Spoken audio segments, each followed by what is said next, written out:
What is going on, my reefing fam? March here. This is Fragbox TV. Where are we? We are back in school. If you don't know what we're doing here, I will link in the description some of the other videos. We donated this Studio 12 from Reef Casa to a school here in Toronto, and it's doing really well. What are we going to do today? We are going to add an anemone. Check this out for our little friend. Did you guys name the clown? Does he have a name yet? Nemo. Nemo? Wow, so creative. You know what? They were pretty creative with the tank. They came up with the name Bikini Bottom. I like that. Bikini Bottom. This, a little bit lacking on creativity. Nemo, whatever. It's their fish. You can call it whatever you want. Nemo today is getting a new home. Okay, update since the last time. We have our first, maybe, potentially, possibly coral death here. A Kenya tree. Usually very resilient, very hardy, nothing to it. Kind of a hard coral to kill. Good job, school, kids. I have Lucy, the teacher, laughing behind me as I'm recording this. What happened? Okay, so this bucket over here on the floor, this beautiful bucket, is our ATO reservoir. So naturally, water is going to evaporate out of the aquarium, and we have a little pump in here that shoots back into the filter area. I think over the weekend maybe it ran dry. So what happens is if it's not getting fresh water, it's still evaporating, the salinity is going to raise, and then it can cause some stressed out pieces like this. He should be a lot fluffier and bigger. Is he going to bounce back? Maybe. Actually, I would not be surprised if he does. The hammer, surprisingly, looks really good. I would expect that coral to suffer first. Suspicularia looks like he's grown a bit. The daisy corals in the back, and our GSP a little bit closed right now. We're starting to get some nice green coloration on the rock. So what I'm going to do today is throw in some carbon because it looks a little bit murky, and we're going to do a water change. So I've already brought for them 5 gallons of water from the store, and then we're going to toss in this anemone, and I'm going to show you how to glue down a coral. This fish is looking really good, and he's eating, and he's happy. What happened to the cleaner shrimp? Did we lose him? Oh, he did die, right? Yeah, he totally died. Yeah, originally she sent our friend Lucy thought it was dead, and then it molted, but then it actually died, so we will replace him. It's looking really good in terms of algae. So if you don't know, I'm using tap water. All of the water in this is coming straight out of here. Thank you, Toronto, for not having the worst tap water in the world. And part of the reason behind that was I wanted to show you guys that you could set up, establish, maintain, and grow corals running tap water. You don't necessarily need RODI. So I brought them a replacement Kenya tree here because I knew that one wasn't doing so good. So I'm going to take this opportunity to show you how to glue one down. So this is how they come. We have them grown in the store. Really easy coral to grow. This is a classic. We have a ton of it, and I'm going to use these clippers that I brought.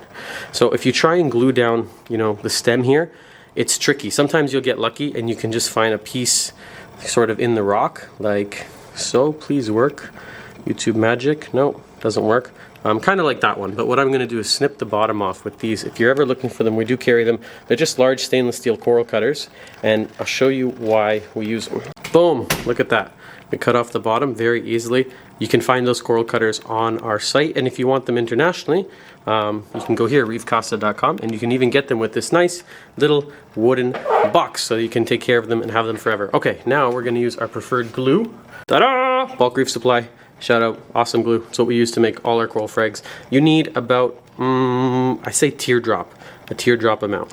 Okay, so we add our glue to the bottom, and it's super easy. You can't really mess this up other than maybe getting some super glue on your fingers like I just did. Okay, so I think this is a nice spot. So you see there the glue on the bottom. What I do is I say shimmy. I don't know if that's the word, but I kind of shimmy and push at the same time, because as soon as the glue hits the water, it starts to cure. And so I'm trying to break it up, but also get it into the crevices. And you hold it for about, what's that? Start a timer, 7 seconds, maybe 10. That's it. It's attached, and soon it's going to grow right off of the plug onto the rock, and they grow with pretty explosive speed. It's a really easy coral to keep. I haven't mentioned already, you can get this kit on our site as a complete saltwater aquarium kit with the tank, with the sand, with the rock, with the light, with the salt, with the starting bacteria, ammonia chloride, water deconditioner, digital thermometer, everything you need in one little cute package kit right to your doorstep. You don't need anything else.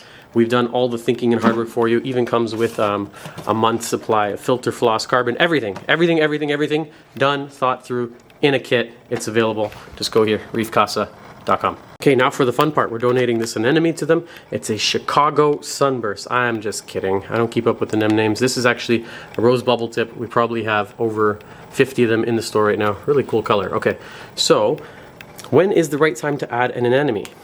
This tank is now officially 2 months old. We're just past 8 weeks, and that's a pretty good time. It's cycled. We have a fish. Anemones are easy. There's not a lot to them. Don't add it when you're cycling. Don't add if there's ammonia, if you're in the early stages. Once you're cycled, I see no reason why you cannot go ahead and add one. I've seen people say online that you need 6 months to a year. That is a lot of baloney. I'm going to show you now. After 2 months, it's going to go in. I actually like to add NEMs as early as possible because this guy does not do he doesn't stay put. So you see where I just glued that Kenya tree and I said, hey mister, you're gonna live there and you're gonna live there forever?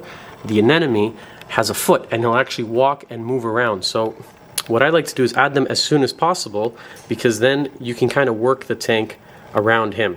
Let's say it was full of corals and it's all looking nice a year in, you go and put an anemone, he starts moving around wherever the heck he wants and he can land on any of your favorite corals, and because anemones have a sting, they're going to end up killing it. So it's not a good idea, not advisable to add an anemone to a well-established tank that has a lot of coral. So really, when is the right time? As soon as possible. If you know you want one, get one in there early because now he's gonna go wherever he decides. You don't get to decide. They'll move a lot. Like maybe he'll start here and then go here. But once they have a spot, they're pretty much good. They're gonna stay still. And then you can kind of design the tank around him. So being the most aggressive one in there, that's why I say put that one in early and then do all your planning around where it's gonna be. Now, it's advisable turn off your pump. And what you can do is, oh, do you want to be on that spot? I'll leave you there. That's a great spot. Oh my God, if you stay there, that would be awesome. I just dropped him in, and a good sign of a healthy anemone is a sticky foot. So literally within a second, you can see he's just grabbing on there. I'm gonna move this GSP in the hopes that he actually stays still, because it would be really nice to have him sort of isolated onto this little island because we get to enjoy the anemone. And then we get to plan and, you know, have the rest of our rock eventually filled with coral. Wow, I'm surprised that worked out so well. Let me turn off the... Crap, that was a light. Let's try this one. Disregard our high-tech... Okay, pump's off. So I'll leave it off for maybe, I don't know, 5-10 minutes, see if I can't get him to attach here. And that would be a really, really great spot for a nem. Front and center, so we get to enjoy it. Hopefully this guy's gonna host. Sometimes clownfish don't host. Sorry, or it's the other way. Sometimes, anyways, I know someone's going to correct me in the comments, but sometimes clownfish will not live inside these anemones for whatever reason. I find the captive bred sometimes lose the instinct, but I have captive bred ones that'll host anything. They'll host Xenia, they'll host whatever they can find. Water change, super easy. What is a water change? We're changing the water because it's a closed system. We have our little friend Nemo here that's using the washroom, and there's no way for that nutrients to get out.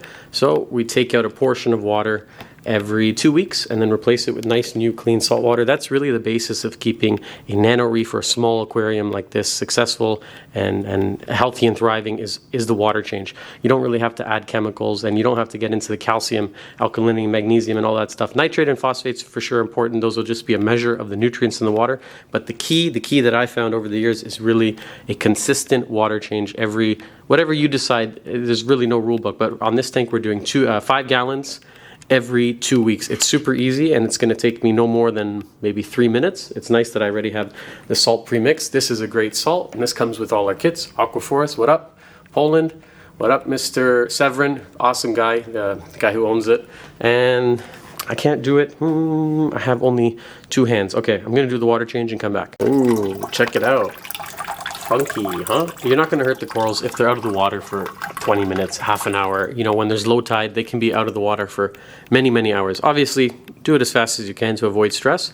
And then what I like to do is take the water and I'm going to pour it right here over the rock and not over the sand. I never try to disturb the sand bed in the tank. You can release a lot of the gunk and the beneficial and the bad stuff that lives in there. So pour it over the rock and let it sort of gently cascade and waterfall off the sides of it. While we're here, we're going to do a quick nitrate test. Okay, here's our nitrates. A little bit high, probably around 20, 25. It's not bad. We're not trying to keep acro in here. A little bit on the higher side than I like to see. Usually just a blush pink. I think maybe a little bit of overfeeding. So we see here in the back, lots of food collecting on the floss.